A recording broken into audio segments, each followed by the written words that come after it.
اتحاد كورة يا صباح الفل عليكم يا عم، خدنا تحت جناحك تحت بطاطك كده، انما شغل لا ارى لا اسمع لا اتكلم والحرقان يبظ من عينيكوا كده. يعني احنا خلاص يعني حسسنا يا اخي. طب اضحك ضحكة صفرة، ده لو واحد شايل من واحد قبله صدفة كده يقول له ازيك كده، ضحكة صفرة كده اي حاجة.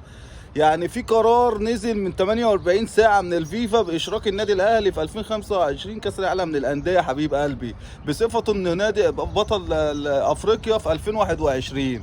حلو قوي الكلام دوت، حلو قوي الكلام دوت. حضرتك اعتبرنا بقى بنلعب مباراة ودية مع الهلال مثلا، كاس لوسيل مثلا، اعتبرنا الزمالك وخدنا تحت بطاطك يا عم. ما يبقاش الغل والحقد باظظ من وشوشكم كده. في ايه؟ مش ذنب ان انا ما خدتش افريقيا وشاركت في النسخه اللي فاتت، ومش ذنب ان انا لسه في المجموعات وهشارك في 2025. يلا مشرفك، يلا مشرف افريقيا، يلا مشرف في العالم كله.